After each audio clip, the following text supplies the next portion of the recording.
সংস্কারকে বাস্তবায়নের জায়গায় রেখে আমরা জামাতের সঙ্গে সামনের যে নির্বাচন, সেই নির্বাচনে অংশগ্রহণের ক্ষেত্রে সমঝোতার বিষয় নিয়ে আমাদের আলাপ আলোচনা চলমান রয়েছে। এখনো পর্যন্ত সে আলাপ আলোচনা চলছে।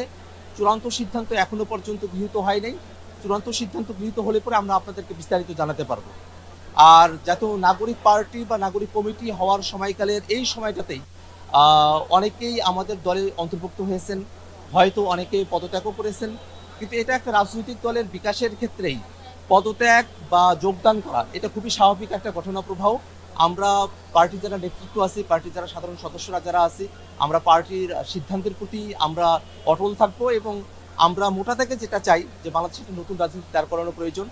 আমরা যারা এই বাংলাদেশে নতুন রাজনীতিকে আমরা দাঁড় করানোর চেষ্টার মধ্যে দিয়ে সংগ্রামে অবতীর্ণ হয়েছি, আমরা সকলে ঐক্যবদ্ধ থেকে আমাদের চেষ্টাকে সফল করবো ইনশাআল্লাহ। শাহবাগখানায় নিয়ে গিয়ে আমাকে চোখ বেঁধে ডিবি অফিসে নিয়ে গিয়ে নির্যাতন করা হয়। পরবর্তীতে আমি সে মামলাগুলোতে জামিন পেয়েছিলাম। সে সময়টাতে এই মোদি বিরোধী আন্দোলনের প্রেক্ষিতে আমার নামে 2টা মামলা হয়।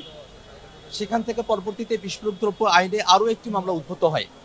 এই 3টি মামলার মধ্যে একটা মামলায় গত 11 সেপ্টেম্বরে আমি খালাস পেয়েছি এবং আজকে 2টি মামলায় কোর্ট পরিবর্তন হওয়ায় আমরা কোর্টে এসেছিলাম এবং কোর্টে আত্মসমর্পণ করে আমরা জামিন প্রার্থনা করেছি এবং মহামান্য আদালত আজকে আমাদেরকে জামিন মঞ্জুর করেছেন।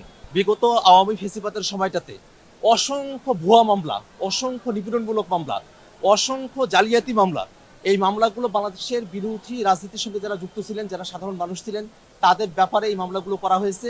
এখনো পর্যন্ত এই অন্তর্বর্তীকালীন সরকারের প্রায় 1.5 বছর সময়সীমার মধ্যেও এখনো যে ফেসিবাদের আমলের মামলাগুলোকে নিষ্পত্তি করা হলো না, এখনো যে অনেক মানুষকেই সেই ফেসিবাদের সময়টাতে যেমন করে কোর্টে হাজিরা দিতে হতো, এখনো তেমন করে হাজিরা দিতে হচ্ছে। এই ঘটনা আমাদেরকে চরমভাবে আশাহত করে এবং আমরা সরকারের দায়িত্বশীলতা নিয়ে আমরা এই জায়গাটাতে প্রশ্ন উঠাচ্ছি এবং আমরা সরকারের কাছে আহ্বান জানাই, আপনাদের যতটুকু সময়কাল এখনো মেয়াদ রয়েছে, একটা স্পেশাল টিম গঠন করে সরকারের তরফ থেকেই বিগত সময়ে যারা বিরোধী রাজনীতির সাথে যুক্ত ছিলেন, যারা সাধারণ মানুষ ছিলেন, যাদের নামে রাজনৈতিক হয়রানিমূলক মামলাগুলো করা হয়েছে, সেই মামলাগুলোকে বাছাই করে অতি দ্রুত সরকার যেন সেই মামলাগুলোতে নিষ্পত্তি করার একটা উদ্যোগ গ্রহণ করে।